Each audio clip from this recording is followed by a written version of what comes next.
Bueno, un placer estar hablando con usted, Fernando. Placer, placer. Un director con tanta trayectoria, ¿no? Y ahora está dirigiendo la mayor parte de los capítulos de Sugar, esta serie protagonizada por Colin Farrell. Terminé ayer de verla, me la vi completa, terminé muy sorprendido. Yeah, claro. Pero cuénteme un poco, quién es John Sugar? ¿Cómo ve usted el personaje de John Sugar? Yeah. Well, when I read the script, I have to say I was much more interested in answering this question you just posed.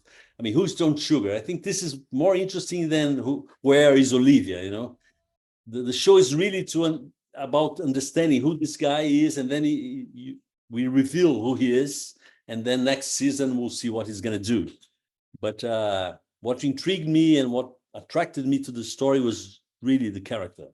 Who's this guy? I mean, yeah, why he's so different, why he's so elegant, he's such a good guy. I mean, we're not used to that, right?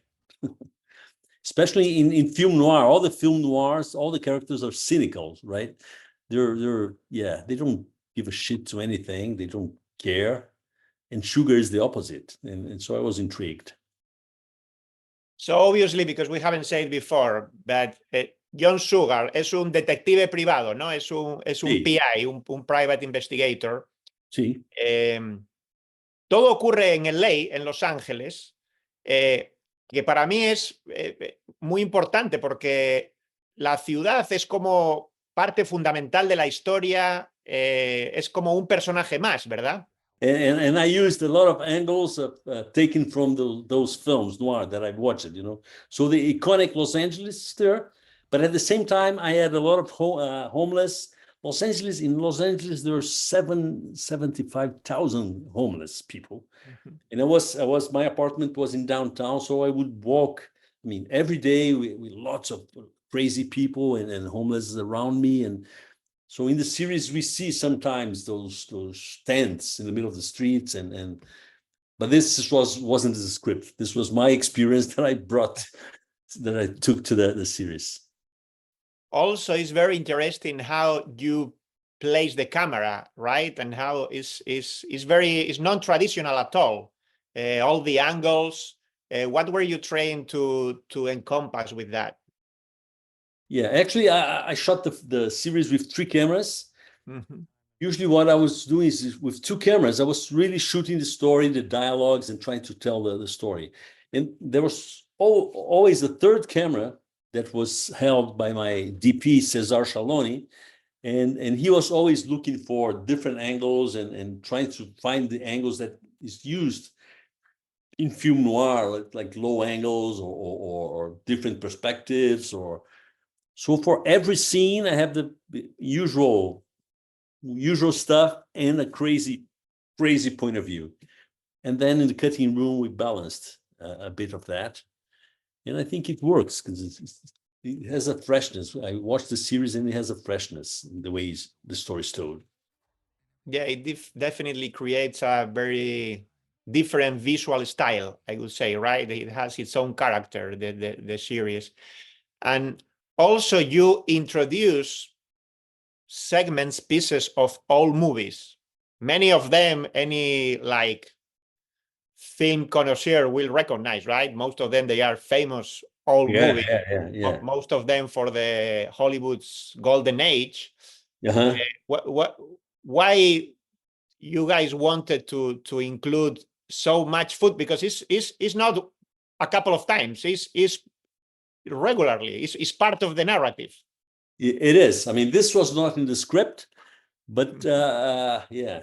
But for me, the films was what was in Sugar's mind. You know, when he's doing something, the action reminds him of a film that he's seen.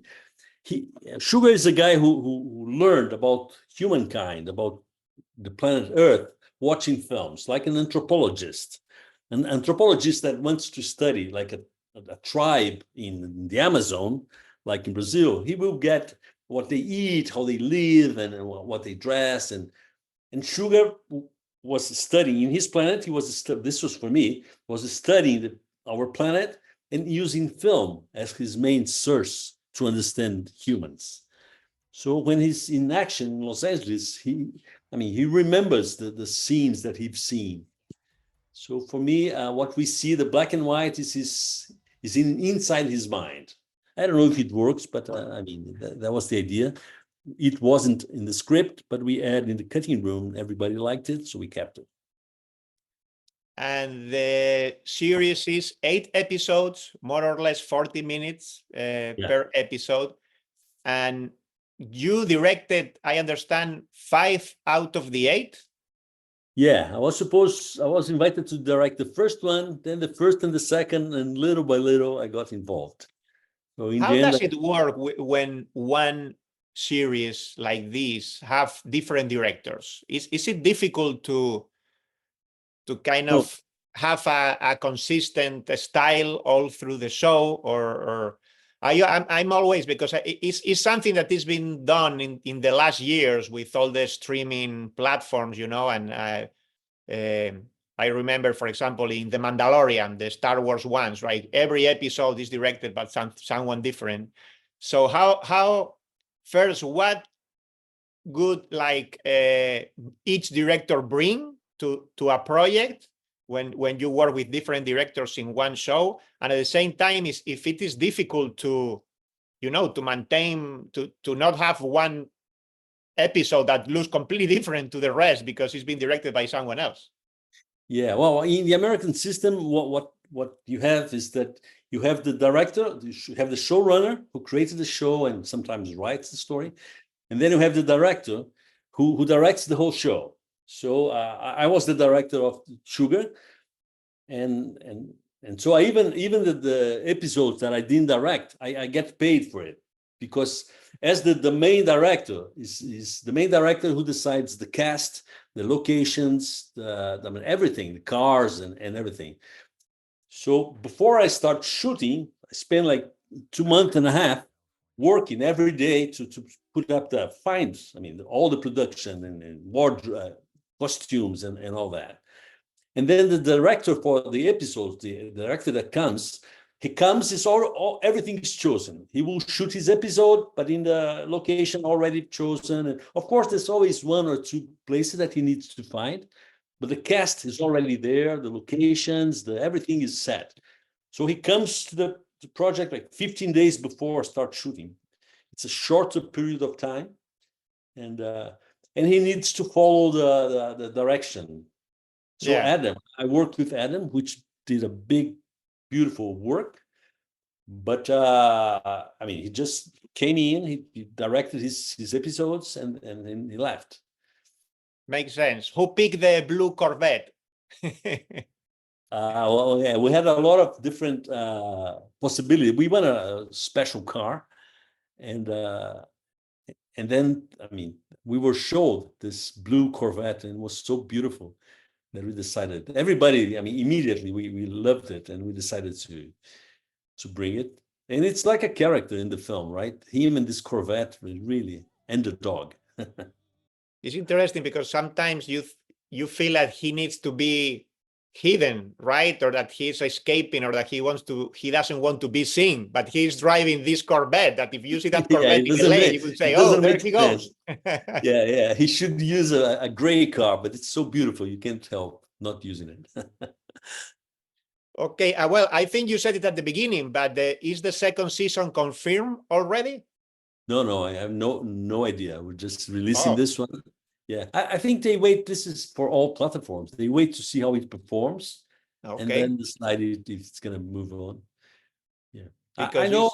Yeah, I know some people involved would like to, but I think it needs to at least 3-4 months to see how it performs. Thank you so much. Thank you, Fernando. Thank you very much.